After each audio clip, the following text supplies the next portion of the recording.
Welcome to our channel. Attitude star Chandrahas కి సినీ నటులు కాస్త వార్నింగ్ ఇచ్చినట్టు కూడా తెలుస్తోంది. అందువల్లనే క్షమాపణలు చెప్పాడు అన్నట్టు కూడా తెలుస్తుంది. అయితే ఈ అంశం మీద వివరం తీసుకునే ప్రయత్నం చేద్దాం. ప్రస్తుతం స్టూడియోలో జర్నలిస్ట్ జగదేవ్ ఉన్నారు. ఇంటర్వ్యూలోకి వెళ్దాం. Hello sir. Hi Jagdev. Yes sir, అందరూ బుద్ధి చెప్పడం వల్ల ఇట్లా క్షమాపణలు చెప్పారంటారా? క్షమాపణ చెప్పినట్లేదు, ఎమోషనల్ అయ్యాడు. ఇప్పుడు యాక్చువల్గా చాలా డబుల్ మీనింగ్ సాంగ్స్, చాలా బూతులు సాంగ్స్ ఉన్నాయి. ఇక్కడ కాసేపు చంద్రహాస్ను పొగడాలి, లేదంటే కుర్రాడు పోన్లే అనే కోణంలో కాకుండా ఇప్పుడు మీడియా మిత్రులు కూడా కొంతమంది ఆ మధ్యన ఒక తమిళ్ హీరో వచ్చాడు. అంటే ఇప్పుడు చంద్రహాస్ మాట్లాడిన దాని మీద ఒక జర్నలిస్ట్ కూడా ఎక్కువ నీ అంతు చేస్తాను, ఈయన కూడా నీ అంతు చూస్తానని అనడం ఏదో మాట్లాడాయి కదా. దాని మీద ఒకసారి నేను చిన్న టాపిక్ మాట్లాడాలనుకుంటున్నాను. ఏంటంటే ఆయన ఎవరు, మన ప్రదీప్ రంగనాథన్, ఏది డ్యూడు మధ్యన డ్రాగన్, డ్రాగన్ బాగుంటుంది సినిమా. డ్యూడుకి వచ్చినప్పుడు ఆయన శరత్ కుమార్ ఇద్దరు వచ్చారు. వచ్చిన తర్వాత ఒక జర్నలిస్ట్ అయితే, జర్నలిస్ట్ అనాలా ఏమనాలో తెలియదు, అంటే ఎదుటి వాళ్ళని అంత తోలనాడేలాగా మాట్లాడే హక్కు ఏ జర్నలిజం నేర్పించిందండి మీకు?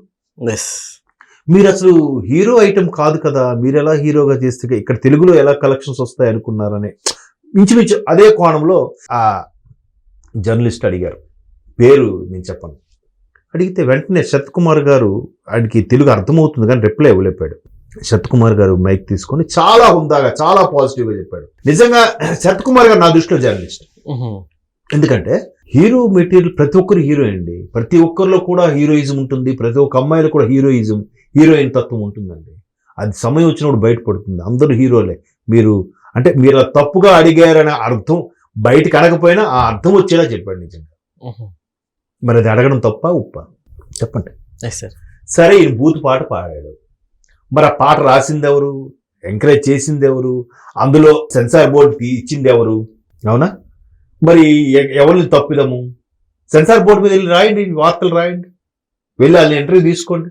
మీరు సోకాల్డ్ ఎవరైతే ఖండించారో వీళ్ళు, నేను మళ్ళీ చెప్తున్నా, చంద్రహాస్ నేను మెచ్చుకోవట్లేదు, చంద్రహాస్కి సపోర్ట్ ఇవ్వట్లేదు నేను. కానీ అలాంటి వాటికి మీరేం చేయాలి? బాబు, నువ్వు ఇంకొకసారి ఇలాంటివి చేస్తే మేమందరం బాయ్కట్ చేస్తాము, మేము ఛానల్స్ వేయము అని ముక్త కంఠంతో ఎవరైనా చెప్పగలరా? ఎవరైనా ఉండగలరా?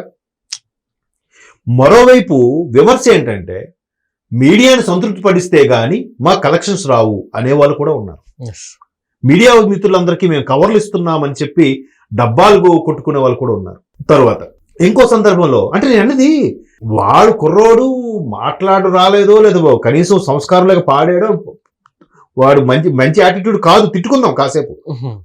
మన యాటిట్యూడ్లు ఏమయ్యాయి అంటాను నేను. దిల్ రాజు గారు ఇలాగే కింద కూర్చొని, ఎప్పుడు మీరు పైన కూర్చోండి, మీరు ఒక బౌండింగ్ స్క్రిప్ట్ తీసుకొచ్చి ఓకే చేసి, ఇది కంపల్సరీగా 100 రోజులు ఆడుతుంది, ఈ సినిమా సూపర్బ్, డిజాస్టర్ కానే కాదు అని మీరు రాసి సంతకం పెట్టేవాడిని నేను సినిమా తీస్తానంటే అందరూ సైలెంట్ అయిపోతుంది. అందులో ఒక మేధావి డెఫినెట్లీ చేద్దాం.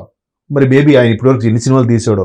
సో ఇవన్నీ నేను ఎందుకు చెప్తున్నానంటే, మీడియా ఎప్పుడు వెర్షన్ కరెక్టే, అవతల వ్యక్తి హీరోగా చేశాడో లేదంటే ఒక సెలబ్రిటీ వాడో వాడిదే తప్పు అనడం కరెక్ట్ కాదు. నేను ఎందుకు ఎగ్జాంపుల్ ఎందుకు చెప్తున్నానంటే, మనం కరెక్ట్గా ఉంటే అందుకు ఆ రోజు చంద్రహాస్ కూడా నా మీద కూడా చాలా, నా కుటుంబం మీద ట్రోల్స్ చేశారు, నేను ఎవరిని విడిచిపెట్టను అన్నాడు. గుర్తుందా? వీడియో చేశాడు. ఎందుకన్నాడు? కుర్రాడే, ఎంత వయసు వచ్చి మనకే ఇంకిత జ్ఞానం లేకపోతే వాడికి ఎక్కడ ఉంటుంది?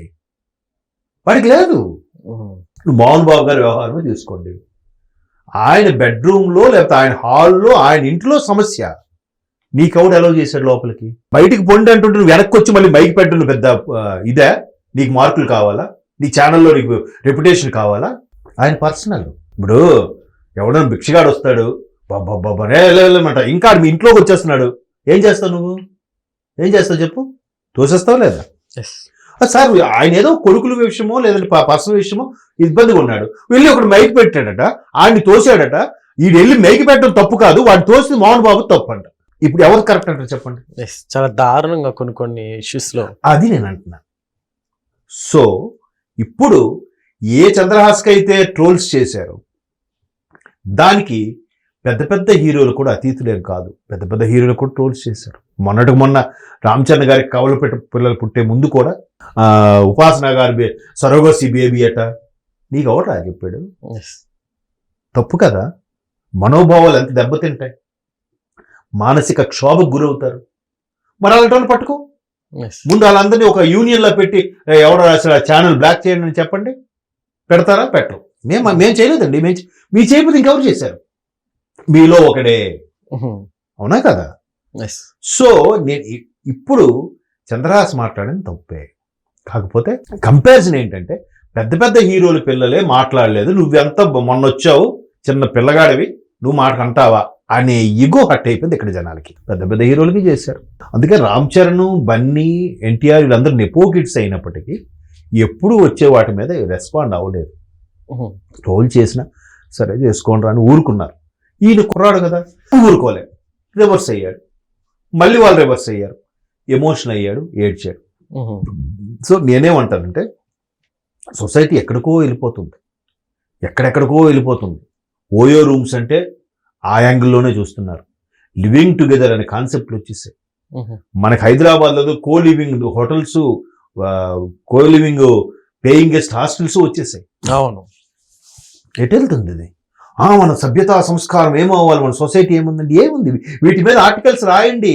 ఒక రైతు ఇబ్బంది పడుతుంటే వీటి మీద రాయండి. ఇవే రాయట్లేదు.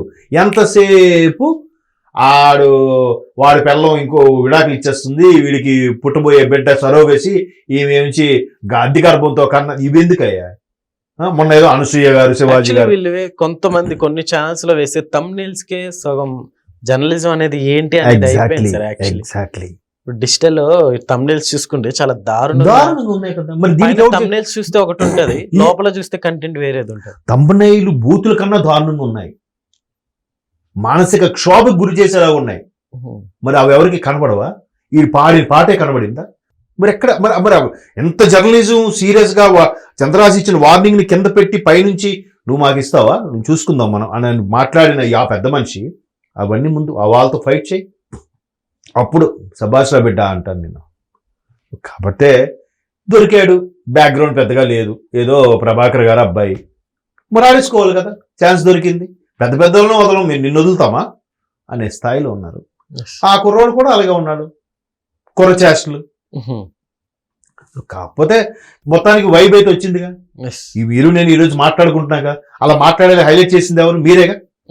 వాడేదో బూత్ పాట పాడాడు, వాడిని ఏ టెలికాస్ట్ చేయదు, ఎవడు స్ట్రోల్ చేయొద్దు, ఎవడే మాట్లాడద్దు, వదిలేస్తే ఆడిపోయి అమ్మో నేను ఇలా చేసినా వర్కౌట్ అవ్వలేదురా ఎందుకు అని ఊరుకునేవాడేమో.